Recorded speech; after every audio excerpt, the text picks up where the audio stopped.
জামায়াত এবং চরমোনাই বেশ আগেই আলাদা হয়ে গেলেও এখনও বিভিন্ন স্থান থেকে ইসলামী আন্দোলনের কর্মীদের জামায়াতে যোগ দেওয়ার সংবাদ পাওয়া যাচ্ছে।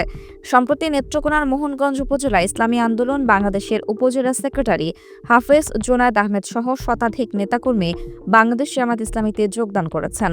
এর আগে ময়মনসিংহ ইসলামী আন্দোলন বাংলাদেশের ওয়ার্ড আহ্বায়ক সহ ২০ জন নেতাকর্মী যোগ দিয়েছেন বাংলাদেশ জামায়াত ইসলামীতে।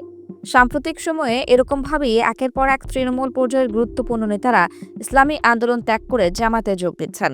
শুধু সাধারণ কর্মী নয়, বরং ওয়ার্ড, থানা ও উপজেলার সভাপতি, সেক্রেটারি, আইন সম্পাদক, অর্থ সম্পাদকদের মতো দায়িত্বশীল নেতারাই দল পরিবর্তন করছেন।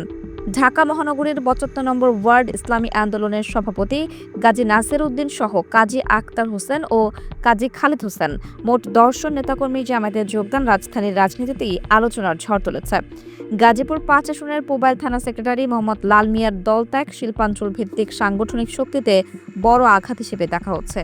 নেত্রকোনার আটপাড়া উপজেলার যুব আন্দোলনের সভাপতি মাওলানা আবু সাঈদের জামায়াতে যোগদান প্রমাণ করছে যে ইসলামী আন্দোলনের যুবভিত্তিক রাজনীতিতেও ভাঙন শুরু হয়েছে।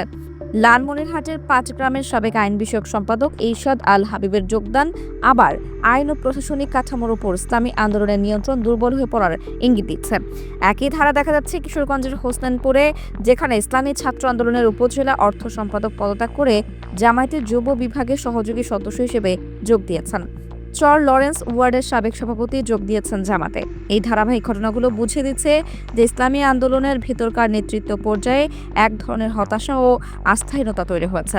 একটি দলের তৃণমূলের খুঁটি যখন ভেঙে পড়ে, তখন কেন্দ্রীয় শক্তিও দুর্বল হয়ে পড়ে। এটাই রাজনৈতিক বাস্তবতা।